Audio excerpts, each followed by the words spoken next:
আসসালামু আলাইকুম। আজকে জানব ঋণ করে সন্তানের আকিকা দেওয়া ইসলামে কি বলে। এই নিয়ে আজকে আমরা জানব।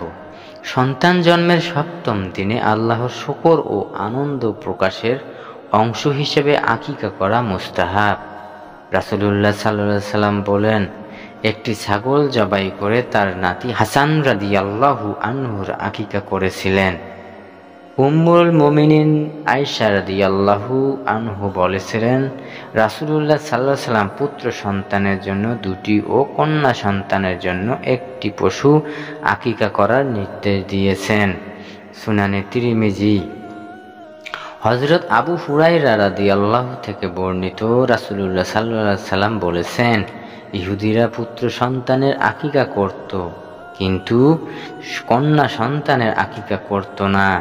তোমরা পুত্রদের জন্য দুটি ছাগল এবং কন্যা সন্তানদের জন্য একটি ছাগল দিয়ে হলেও আকিকা করো। তবে মনে রাখা উচিত, আকিকা করা ওয়াজিব, পরিহার্য, বরং মুস্তাহাব আমল। সামর্থ্য থাকলে আকিকা করা উচিত, সামর্থ্য না থাকলে ঋণ করে সন্তানের আকিকা করার প্রয়োজন নেই। বিশেষত ঋণ করে আকিকা করলে যদি ওই ঋণ শোধ করার কষ্টকর হয়ে পড়ার আশঙ্কা থাকে, তাহলে কোনোভাবেই আকিকা করার জন্য ঋণ করা উচিত নয়।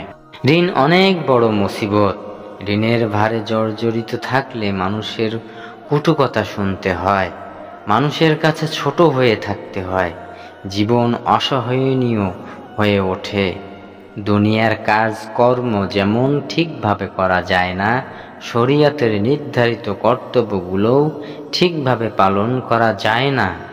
আল্লাহর ইবাদতেও মনে ভালো লাগে না। রাসূলুল্লাহ সাল্লাল্লাহু আলাইহি সাল্লাম বলেছেন, ঋণের বোঝা থেকে আল্লাহর কাছে আশ্রয় চেয়েছেন এবং রাসূলুল্লাহ সাল্লাল্লাহু আলাইহি সাল্লাম আল্লাহর কাছে দোয়া করতেন, হে আল্লাহ, আমি তোমার কাছে দুশ্চিন্তা থেকে মুক্তি চাই, আশ্রয় চাই অপারগতা থেকে ও অলসতা ও কৃপণতা ও কাপুরুষতা থেকে এবং ঋণের বোঝা ও মানুষের কঠোরতা থেকে।